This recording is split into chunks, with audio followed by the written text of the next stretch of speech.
آج کی حدیث کا عنوان ہے شرعی احکام کی اقسام۔ فرائض، حدود، محرمات، مسکوت عنہا۔ فرائض کا نام آپ نے سنا ہوا ہے۔ فرائض کیا ہوتے ہیں؟ جیسے یہ فرض ہے، یہ چیز فرض ہے، فرض نماز، نفلی نماز ہے نا۔ تو فرائض۔ حدود کیا ہوتی ہیں؟ جیسے اسلام میں جن گناہوں پر سزا مقرر کی ہوئی ہے اللہ کی طرف سے، جیسے قتل کے بدلے میں قصاص لینا، یہ حد ہے۔ زنا کے بدلے میں زنا کرنے والے کو رجم کرنا، یہ بھی حد ہے اسلامی۔ تو ان کو حدود، ان کی جمع ہے، ٹھیک ہے۔ اور محرمات، جو محرم حرام سے ہے، تو جو حرام کی ہوئی چیزیں ہیں وہ، اور مسکوت عنہ، مسکوت کہتے ہیں سکت سے ہے۔ سکت کا مطلب ہوتا ہے خاموشی۔ تو وہ چیزیں جن کے بارے میں اللہ سبحانہ تعالیٰ اور اللہ کے رسول نے کوئی واضح حکم نہیں دیا بلکہ خاموشی اختیار کی ہے، ٹھیک ہے۔ اچھا، اب یہ حدیث ہمیں کیا بتاتی ہے؟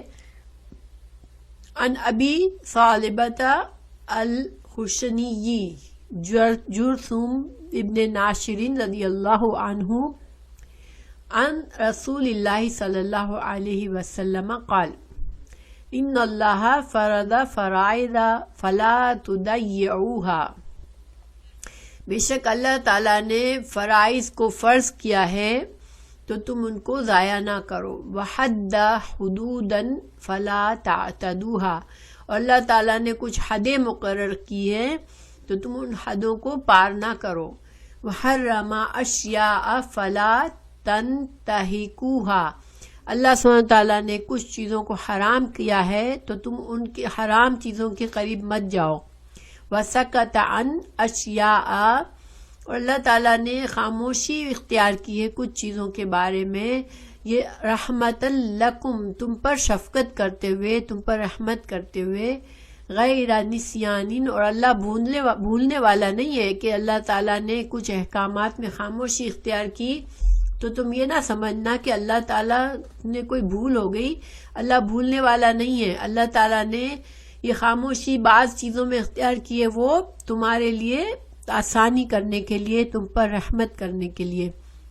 فلا تبحثوا عنہا، تو تم ان چیزوں کے بارے میں بحث نہ کرو جن چیزوں میں اللہ اور اللہ کے رسول نے خاموشی اختیار کی ہے، جن احکامات کے بارے میں، جن چیزوں کے بارے میں، تو تم پھر اس پہ بحث نہ کرو۔ یہ حدیث ہے، اس کو ترجمہ پڑھتی ہوں میں۔ رسول اللہ صلی اللہ علیہ وسلم نے فرمایا، اللہ تعالیٰ نے کچھ فرائض مقرر کر دیے ہیں تو انہیں ضائع مت کرو، اور اس نے کچھ حدود مقرر فرمائی ہے، ان سے تجاوز نہ کرو، اور اس نے کچھ چیزوں کو حرام قرار دیا ہے، ان چیزوں کے قریب نہ جاؤ، اور ان کی حرمت پامال نہ کرو، اور اس نے تم پر شفقت فرماتے ہوئے بعض چیزوں کی متعلق آمدن سکوت، خاموشی اختیار کی ہے تو تم اس کے متعلق بحث نہ کرو۔ تو اب اس کی تفسیر پڑھتے ہیں ہم اس حدیث کی۔ فرائض کیا ہوتے ہیں؟ اس میں کچھ چیزوں کو واجب اور ان پر عمل کو ضروری قرار دیا ہے۔ اللہ تعالیٰ نے کچھ کام کرنے کے لیے ہمیں ضروری قرار دیا ہے کہ اگر مسلمان ہو، تم اسلام میں ہو، تو تمہیں یہ کام ضروری کرنے۔ نماز ہم پر فرض ہے اور نماز ہمیں پڑھنا ضروری ہے، چونکہ اللہ نے ہم پر یہ لازم رکھا ہے یہ عمل۔ اسی طرح رمضان کے روزے رکھنا، اسی طرح زکوٰۃ کا اگر نصاب ہے تو زکوٰۃ ادا کرنا، اور حج کی استطاعت ہے تو حج ادا کرنا، یہ سارے فرائض ہیں۔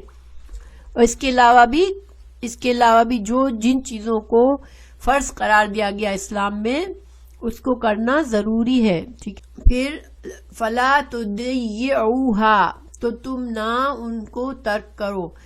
تو اس کے بارے میں اس حد تک غفلت کر کے کہ ان کا وقت نکل جائے، جیسے مثال کے طور پر ضائع کرنا کیا ہے کسی فرض کو، کہ انسان نماز کے وقت ہو گیا ہے لیکن لاپرواہی سے بیٹھا ہے اور نماز کا وقت نکل گیا اور وہ نماز ضائع ہو گئی، تو یہ فرض کو ضائع کرنا ہے۔ اسی طرح وحد حدودن، اور اللہ نے کچھ حدود مقرر کی ہیں تو حد کے معنی کیا ہوتے ہیں کہ دو چیزوں کے درمیان رکاوٹ، یہ لغوی معنی ہے. تو لغت میں یعنی کہ ڈکشنری میں حد کا کیا معنی ہے عربی ڈکشنری میں کہ جو دو چیزوں کے درمیان ایک رکاوٹ ہوتی ہے اس کو حد کہتے ہیں. ٹھیک ہے. اور شرعی طور پر ہم اسلامی شریعت میں حد کس کو کہتے ہیں؟ اس سزا کو کہتے ہیں جو لوگوں کو کوئی گناہ کرنے پر اللہ سبحانہ تعالیٰ نے مقرر کی ہو، کہ جیسے چوری کے لیے ہاتھ کاٹنے کی جو سزا ہے وہ چوری کی حد ہے. ٹھیک ہے. فلا تنتہکوہا یعنی انہیں استعمال نہ کرو، ان کے قریب نہ جاؤ، انہیں نہ توڑو، ان حدود کو نہ توڑو. فرائض، تو فرائض کیا ہے؟ آپ کے ارشاد کے مطابق شرعی احکام کی ایک قسم فرائض ہے. فرائض فریضہ کی جمع ہے. فرض یا فریضہ ان احکام کو کہتے ہیں جن کا حکم اللہ تعالیٰ نے یا اللہ کے رسول نے دیا ہو. ٹھیک ہے. قرآن میں ہے ان الذین فرض علیک القرآن، اللہ سبحانہ تعالیٰ نے تم پر قرآن کے احکام کو فرض کیا ہے. یہ سورہ قصص کی آیت ہے. اور یہ بات نوٹ کریں کہ اللہ نے یا اللہ کے رسول صلی اللہ علیہ وسلم نے فرض کیا ہوگا، یا جس طرح اللہ سبحانہ تعالیٰ نے قرآن میں کچھ فرائض بتائے ہیں اسی طرح رسول اللہ صلی اللہ علیہ وسلم نے حدیث میں بھی کچھ فرائض بتائے ہیں، اور دونوں کو عمل کرنا ضروری اور لازمی ہے مسلمان کے لیے. تو پھر بے شک جس نے آپ پر قرآن کے احکام کو فرض کیا یعنی اس پر عمل کرنا واجب ہے. قرآن کو پڑھنا، سمجھنا اور اس کے احکامات پر عمل کرنا یہ فرض ہے ہر مسلمان پر. قد فرض اللہ لکم تحلت ایمانکم. پھر دوسری مثال یہاں پر دی گئی ہے کہ اللہ تعالیٰ نے قسم کا کفارہ فرض کیا ہے، یعنی کسی نے قسم کھا لی پھر وہ کام نہ کیا اس نے تو پھر اس کو کفارہ ادا کرنا ضروری ہے، یہ فرض ہے، ورنہ قسم پوری کرنا لازمی ہوتی ہے اسلام میں. فمن فرض فیہن الحج فلا رفث ولا فسوق ولا جدال فی الحج. تو جب انسان حج کے لیے نکلتا ہے تو اللہ تعالیٰ نے حج کی جو نیت کر لیتا ہے انسان، اس کو بھی یہ کہا گویا اس انسان نے اپنے اوپر فرض کر لیا. دیکھیں حج جو ہے انسان پر اس وقت تک فرض نہیں ہوتا جب تک وہ اس کی استطاعت رکھتا ہو اور اس کی جسمانی اور مالی استطاعت رکھتا ہو. ٹھیک ہے. لیکن جب انسان نیت کر لیتا ہے ایک بار تو وہ پھر اس کے اوپر لازم ہو جاتا ہے کہ اس حج کو وہ پورا کرے. ٹھیک ہے. تو بہرحال فرائض کیا ہیں اسلام میں؟ جو نماز، روزہ، حج، زکوٰۃ وغیرہ سب فرائض ہیں. فرائض کی پابندی بڑی لازم اور ضروری ہے. فرائض کو ترک کرنے سے آدمی گنہگار ہو جاتا ہے. اگر فرض کو آپ ادا کرنے میں غفلت کرتے ہیں اور نہیں کرتے فرائض کو تو بہت گناہ ملتا ہے. اور اگر فرائض کا سرے سے انکار کرتے ہو کہ نہیں میں نہیں پڑھتا نماز میں نہیں بلیو کرتا، تو پھر وہ مسلمان اسلام سے خارج ہو جاتا ہے. اگر کوئی انسان یہ کہہ دے کہ میں نماز میں بلیو نہیں کرتا، میں زکوٰۃ میں بلیو نہیں کرتا، میں روزے میں بلیو نہیں کرتا، میں حج میں بلیو نہیں کرتا، تو پھر وہ مسلمان نہیں رہے گا. ٹھیک ہے. اس کا اسلام سے وہ خارج ہو جائے گا. تو فرض عبادت کے انکار کرنے والا کہ میں نہیں مانتا تو وہ پھر اسلام سے خارج ہو جاتا ہے. پھر بعض حضرات فرض اور واجب میں فرق، دیکھیں بعض لوگ واجب کو الگ کہتے ہیں اور فرض کو الگ سمجھتے ہیں. ٹھیک ہے. تو یہ کیا ہے کہ اسلام میں فرض اور واجب ایک ہی چیز ہے اصل میں، لیکن آپ کو پتہ ہے کہ ڈفرینٹ مسلک ہیں. تو جو حنفی مسلک میں فرض اس کو کہا جاتا ہے کہ جو قرآن میں حکم فرض کیا گیا ہو اس کو فرض کہتے ہیں. تو حقیقت میں فرض اور واجب ایک ہی چیز ہے. ٹھیک ہے. اچھا، پھر نمبر 2 ہے حدود کیا ہوتے ہیں؟ اس حدیث کے مطابق شرعی احکام کی دوسری قسم حدود ہے. حدود حد کی جمع ہے. حد رکاوٹ کو کہتے ہیں. ٹھیک ہے. تلک حدود اللہ فلا تعتدوها. اللہ سبحانہ تعالیٰ نے قرآن میں فرمایا کہ اللہ کی حدوں کو تم نہ تجاوز کرو. اللہ نے جو حدیں مقرر کی ہے اس سے تم نہ آگے بڑھو. اور قتل، چوری، شراب نوشی، زنا، جادوگری، ان تمام جرائم کے لیے سزا مقرر کی گئی ہے. ان سب کو حد کہتے ہیں. اللہ نے خود ان جرائم کے سزا مقرر کی ہے، ٹھیک ہے. اسی طرح محرمات، حرام کیا چیز ہوتی ہے؟ جن کاموں سے اللہ اور اللہ کے رسول نے جن کو حرام کہا ہو کہ یہ کام منع ہے، ایک مسلمان نہیں کر سکتا یہ کام، اگر کرو گے تو تمہیں گناہ ہوگا، سزا ملے گی، تو وہ سب حرام، ہاں وہ سب حرام چیزیں ہیں. اور اس میں اللہ سبحانہ تعالیٰ نے قرآن میں بہتے ہوئے خون کو سورہ مائدہ میں مرے ہوئے جانور کو حرام کہا، مرے ہوئے جانور کا گوشت نہیں کھا سکتے. بہتے ہوئے خون کو حرام ہے، جیسے کہ جب جانور کو کاٹا جاتا ہے اور جو خون نکلتا ہے اس خون کو نہیں کوئی کھا سکتا، نہیں پی سکتا، ٹھیک ہے، وہ حرام ہے. لیکن جب گوشت کے اندر ہم گوشت دھوتے ہیں اور اس میں تھوڑا سا خون نکل آتا ہے، وہ خون جائز ہے، اس لیے کہ وہ گوشت کے اندر سے نکل رہا ہے. پھر سور کا گوشت حرام ہے. اسی طرح اللہ تعالیٰ کے سوا کسی اور کا نام پکار کے کسی جانور کو ذبح کرنا بھی حرام ہے، اس جانور کا گوشت کھانا حرام ہے. اور جو جانور مر جائے، گلا گھٹ کے مر جائے، چوٹ لگنے سے مر جائے، یعنی ذبح نہ کیا گیا ہو بلکہ کسی ایکسیڈنٹ سے مر جائے، تو وہ جانور بھی حرام ہو جاتا ہے، ٹھیک ہے. انلیس کہ وہ جانور اگر جیسے کسی درندے نے اس پر حملہ کیا، اب اس کے مرنے سے پہلے اگر کوئی اس کو ذبح کر لے تو ٹھیک ہے، کھا سکتا ہے. لیکن اگر مر گیا جانور تو پھر وہ مردار ہے اور وہ حرام ہے. رسول اللہ صلی اللہ علیہ وسلم نے حدیث میں ایک قاعدہ بتایا ہے کہ جتنے جانور جو ہیں، وحشی جانور جو ہوتے ہیں، جن کے دانت آپ نے دیکھا ہوگا 2 بڑے بڑے نوکیلے دانت فرنٹ میں ہوتے ہیں، ٹھیک ہے، جیسے کتے کے 2 بڑے دانت ہوتے ہیں، بلی کے ہوتے ہیں، تو ایسے جتنے بھی جانور ہیں جن کے 2 بڑے دانت ہوتے ہیں، جن کو ناب کہتے ہیں، تو یہ سارے جانور حرام ہیں جو کہ شکار کرتے ہیں اس دانت سے، ٹھیک ہے. اور جو پرندے پنجوں سے شکار کرتے ہیں، جیسے چیل ہے، عقاب ہے، یہ سارے حرام ہیں. یہ حدیث سے ہمیں پتہ چلتا ہے، قرآن میں اس کا نہیں پتہ چلتا. تو ہم اس کو یہ نہیں کہہ سکتے کہ اس کا درجہ کم ہے چونکہ رسول اللہ صلی اللہ علیہ وسلم نے حدیث میں حرام کہا ہے، نہیں، یہ جانور حرام ہے جو کہ شکار کرتے ہیں. شیر، چیتا، کتا، بلی، یہ سارے جن کے 2 بڑے دانت ہوتے ہیں جس سے وہ شکار کو پکڑتے ہیں، تو وہ سارے جانور ہمارے لیے حرام ہے. اسی طرح جو پنجوں سے پکڑ کر شکار کرتے ہیں جو جانور، وہ سب جو پرندے اپنے پنجوں سے شکار کرتے ہیں وہ بھی حرام ہے. تو اس کو ہم یہ نہیں کہہ سکتے کہ نہیں حدیث سے ہے اس لیے ہم کبھی کھا لیں تو کوئی بات نہیں، وہ حرام ہے ہمارے لیے. اور بعض عورتوں سے بھی نکاح حرام ہے، جو رشتے اللہ تعالیٰ نے حرمت والے رشتے بنائے، ماں، بہن ہے اور بیٹی ہے، یہ سارے جو رشتے ہیں، جو رضائی رشتے ہیں، پنجوں پر جن کے ناخن ہوتے ہیں نا، ناخن سے پکڑتے، جیسے آپ نے چیل، آپ نے دیکھی ہوئی چیل ہے، باز ہے، یہ سارے. اچھا، تو یہ سارے رشتے جو عورتوں کے، جن سے پھوپھی، خالہ، بیٹیاں، ماں، بہن، بھتیجیاں، بھانجیاں، یہ رضائی مائیں، یہ سارے رشتے بھی حرام ہیں، ٹھیک ہے. ان عورتوں سے شادی نہیں کیا جا سکتی.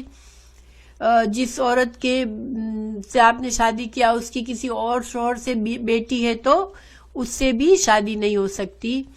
تو یہ سارے حرام ہیں. ایک وقت میں 2 بہنوں، 2 پھوپھی بھانجی کو جمع کرنا، ایک مرد جو ہے وہ ایک وقت میں 2 بہنوں سے شادی نہیں کر سکتا، اور پھوپھی اور بھتیجی سے ایک وقت میں شادی نہیں کر سکتا، اور بھانجی اور خالہ سے ایک وقت میں شادی نکاح میں نہیں کر سکتا، ٹھیک ہے. ویسے تو آپ کو پتہ ہے کہ مردوں کو 4 تک الاؤڈ ہے، ایک وقت میں 4 بیویاں ہو سکتی ہے کسی مرد کی، لیکن یہ رشتے اگر ہے بیویوں کے اندر تو یہ حرام ہے. تو قرآن میں 2 بہنوں کے لیے منع آیا ہے، لیکن حدیث میں پھوپھی بھتیجی کو بھی ایک مرد کے نکاح میں ایک وقت میں نہیں ڈالا جا سکتا، اور خالہ بھانجی کو بھی نہیں کر سکتے، ٹھیک ہے. تو وہ بھی حرام ہے. اسی طرح اللہ تعالیٰ نے جو انٹرسٹ ہے، ربا، انٹرسٹ کو بھی حرام کہا ہے. تو بعض لوگ دیکھیں انٹرسٹ کے معاملے میں بہت ہی وہ کرتے ہیں کہ کیا کریں، مجبوری ہے، ہم تو مورگیج لے لیتے ہیں. لیکن مورگیج سے بچنا ایسے ہی ضروری ہے جیسے شراب سے بچنا ضروری ہے، اور جیسے خنزیر کے گوشت سے ہم بچتے ہیں، اسی طرح ہمیں انٹرسٹ سے بھی بچنا ضروری ہے، ٹھیک ہے. اس کو ہم بہت لائٹلی لیتے ہیں. حالانکہ کوئی انسان مسلمان وہ کہے گا وہ خنزیر کا گوشت تو میں کبھی ہاتھ بھی نہ لگاؤں، ہمیں اس کے نام سے بھی کراہت ہوتی ہے، لیکن ہمیں انٹرسٹ کے نام سے کراہت نہیں ہوتی، ہم اس کو بہت عام لیتے ہیں، لیکن یہ بھی اللہ کے حرام کردہ چیز ہے، ٹھیک ہے. اس کو بہت غور کرنا ضروری ہے اس پر. اللہ تعالیٰ نے فرمایا میں نے تجارت کو حلال کیا ہے اور سود کو حرام کیا ہے. پھر حدود اللہ کی پابندی بھی از حد ضروری ہے. قرآن کریم میں حد سے تجاوز کر جانے والے کو ظلم سے تعبیر کیا گیا ہے. چنانچہ ارشاد ربانی ہے وَمَنْ يَتَعَدَّ حُدُودَ اللَّهِ فَأُولَئِكَ هُمُ الظَّالِمُونَ. جو لوگ اللہ کی حدوں کو پار کرتے ہیں، اللہ کے حرام کردہ چیزوں کام کرتے ہیں، اللہ کے حلال کو حرام بناتے ہیں یا اس طرح کے کام کرنا، یہ ظلم ہے اللہ تعالیٰ. اور یہ ظلم کس پر ہے؟ اپنے نفس پر ظلم ہے، کیونکہ اس سے انسان پر اللہ کا عذاب واجب آتا ہے. اللہ تعالیٰ نے دوسری جگہ فرمایا جو اللہ تعالیٰ کی حد سے تجاوز کرے اس نے اپنی جان پر ظلم کیا. حدود کی اسی اہمیت کے پیش نظر رسول اللہ صلی اللہ علیہ وسلم نے فرمایا اللہ تعالیٰ نے کچھ حدود مقرر کی ہیں، پس ان سے تجاوز نہ کرو. یہی بات قرآن کریم میں یوں بیان فرمائی گئی وَلَا تَعْتَدُوا إِنَّ اللَّهَ لَا يُحِبُّ الْمُعْتَدِينَ. دیکھیں اللہ جس کو ناپسند کرے وہ کتنا بدنصیب انسان ہے نا. تو ہمیں خیال رکھنا چاہیے حلال حرام کا. پھر اللہ تعالیٰ نے کچھ مسکوت عنہا، یعنی اس حدیث کے احکام کی چوتھی قسم مسکوت عنہا ہے، بیان کی گئی ہے. ایسے امور جن کے بارے میں اللہ تعالیٰ نے ازراہ لطف و کرم، یعنی اللہ نے بندوں پر شفقت اور رحمت کرتے ہوئے خاموشی اختیار کی اور ان کا حکم نہیں بتایا، ٹھیک ہے. تو پھر اس کے متعلق بھول کر بھی سوال نہیں کرنا چاہیے. یعنی ایک تو اللہ تعالیٰ نے اگر نہ اس کو حرام کہا نہ حلال کہا تو اس کام کو کر لینا چاہیے، کرنا چاہے تو، مگر اس کے بارے میں بلا وجہ کے شکوں میں نہیں پڑنا چاہیے یا بار بار سوال نہیں کرنا چاہیے. اللہ تعالیٰ نے جو کچھ بیان فرما دیا اسی پر خاموش رہنا چاہیے. مزید کریدنا، بال کی کھال نکالنا، یہ سب نہیں ہونا چاہیے. یہ جن کاموں میں اللہ اور اللہ کے رسول نے خاموشی اختیار کی وہ مباح اور حلال ہی ان کو سمجھنا چاہیے. دیکھیں اللہ تعالیٰ نے قرآن میں فرمایا کہ اس زمین پر جو کچھ ہے میں نے بندوں انسانوں کے لیے پیدا کیا، ٹھیک ہے. تو پھر جن چیزوں کو اللہ نے حرام کیا ان کا نام بتا دیا، لیکن پھر اس کا مطلب ہے کہ اس کے علاوہ جتنی چیزیں جس کے بارے میں اللہ تعالیٰ نے کچھ حکم نہیں دیا تو اس کو حلال سمجھنا چاہیے، ٹھیک ہے. تو بلا وجہ کے سوالات کرنے سے یہ اسلام میں ناپسندیدہ ہے. جیسے آپ کو پتہ ہے کہ بنی اسرائیل کو کیا حکم دیا تھا اللہ نے سورہ بقرہ میں کہ تم گائے کاٹو، لیکن انہوں نے گائے کو ذبح کرنے کے بجائے 1000 سوال کر ڈالے کہ گائے کیسی ہو، اس کی عمر کیا ہو، اس کا کلر کیا ہو. تو اللہ تعالیٰ ان سے ناراض ہوا تھا اور اللہ تعالیٰ نے ان کے لیے بہت مشکل کی تھی. اسی طرح اللہ تعالیٰ نے ہم مسلمانوں کو فرمایا کہ ام تريدون ان تسألوا رسولكم كما سئل موسى من قبل ومن يتبدل الكفر بالایمان فقد ضل سواء السبیل. کیا تم یہ چاہتے ہو کہ جس طرح موسیٰ علیہ السلام کی قوم نے موسیٰ علیہ السلام کو بے مقصد سوالات کر کے تنگ کیا تھا، تم اپنے رسول صلی اللہ علیہ وسلم کو اس طرح کرنا چاہتے ہو؟ تو اللہ تعالیٰ نے دھمکی دی کہ جو اپنے ایمان کو کفر میں بدلے گا وہ گمراہی میں گمراہ ہو گیا، وہ حق کے راستے سے ہٹ گیا. یعنی مسلمانوں کو بھی سورہ بقرہ میں اس خاص طور سے اللہ کی طرف سے بھی کہا گیا کہ ایسی چیزوں کے سوالات مت کرو، تمہیں جو حکم دیا جاتا ہے وہ تم اس پر عمل کرو. تو خواہ مخواہ مشکل میں بات کو ڈالنا، محض سوال کر کے بعض اوقات بعض لوگ دینی محفل میں جاتے ہیں یا کسی عالم کے پاس جاتے ہیں تو بے مقصد سوالات کرتے رہتے ہیں، نہ ان کو سیکھنے کا مقصد ہوتا ہے کچھ نہ کچھ، بس وہ صرف ایک اپنی پوچھنے کی خاطر پوچھ رہے ہوتے ہیں بس. تو ایسا نہیں کرنا چاہیے. ہاں اگر دین کا کوئی مسئلہ سمجھ میں نہیں آ رہا تو انسان کو سوال کرنا چاہیے تاکہ وہ دین کو اچھی طرح سے سمجھ سکے، وہ دوسری بات ہے. پھر آپ صلی اللہ علیہ وسلم ایک بار جو بیت اللہ کے حج کا فرض قرار دیا، آپ صلی اللہ علیہ وسلم مسلمانوں کو بتا رہے تھے کہ بیت اللہ کا حج اللہ نے تم پر فرض قرار دیا ہے. تو ایک شخص نے اٹھ کر کہا کیا رسول اللہ ہر سال حج کرنا ہے؟ اب دیکھیے یہ سوال ضروری نہیں تھا. جب آپ صلی اللہ علیہ وسلم حکم بتا رہے ہیں تو آپ نے کہا کہ فرض کیا ہے، تو اب مزید آگے بڑھ کے یہ سوال کرنا اچھا نہیں تھا. تو آپ صلی اللہ علیہ وسلم ناراض ہوئے اور فرمایا، اور آپ صلی اللہ علیہ وسلم نے 3 بار اس آدمی کو جواب نہیں دیا تھا، لیکن وہ بار بار پوچھ رہا تھا کہ ہر سال حج کرنا ہے، کیا ہر سال حج کرنا ہے؟ تو آپ ناراض ہوئے. آپ نے فرمایا کہ اگر میں ہاں کہہ دوں تو تمہیں ہر سال فرض ہو جائے گی حج، تو کیا تم ہر سال کر سکو گے؟ تو آپ صلی اللہ علیہ وسلم نے سمجھایا کہ بے مقصد کے سوالات نہ کیا کرو، تو جتنی بات تم کو دی جائے اتنا لے لیا کرو. تو ہمیں بھی انسان کو اندر سے پتا ہوتا ہے وہ کیوں پوچھ رہا ہے، کیا وہ واقعی دین کو سمجھنا چاہتا ہے تو کوئی بات نہیں، انسان پوچھے، لیکن بے مقصد کے سوالات اسلام میں پسندیدہ نہیں ہے. ٹھیک ہے. اور حدیث میں ہے آپ صلی اللہ علیہ وسلم نے فرمایا ذرونی ما ترکتکم فانما ہلک من کان من قبلکم بسؤالہم. جب میں تم کو کوئی بات جتنی بتا دوں اس پر میں تمہیں جس امر میں جہاں چھوڑ دوں تم مجھے رہنے دیا کرو، یعنی میں تمہیں جتنا بتاؤں اتنا لے لو، اور مزید پوچھ گچھ نہ کیا کرو، کیونکہ تم سے پہلے لوگ انبیاء سے سوال اور ان سے اختلاف ہی کے سبب ہلاک ہو گئے. بعض لوگ دین کے بارے میں ہر جگہ بیٹھ کے ڈسکشن کرتے ہیں، ان کا مقصد یہ نہیں ہوتا کہ کچھ سیکھے سکھائے، ان کا مقصد یہ ہوتا ہے کہ بس ہمیں آتا ہے، ہم بڑے نالجبل لوگ ہیں تو وہ بڑی بڑی باتیں کرتے ہیں، مگر دین میں ہمیں یہ طریقہ صحیح نہیں ہے. دین کے معاملے میں اس طرح سے بحث مباحثہ کرنا اچھا نہیں ہوتا ہے. تو درس ہے، انسان سیکھنا چاہتا ہے، سوال کرتا ہے، وہ دوسری بات ہے. تو الحمدللہ اللہ تعالی ہمیں سمجھنے کی توفیق دے، اللہ تعالی ہمیں اپنے فرائض پر عمل کرنے والا بنائے، اللہ تعالی ہمیں حرام چیزوں سے بچنے والا بنائے، اور اللہ تعالی ہمیں جو بھی ہمیں شریعت دی گئی اس پر خوشی کے ساتھ اس پر عمل کرنے والا بنائے. آمین.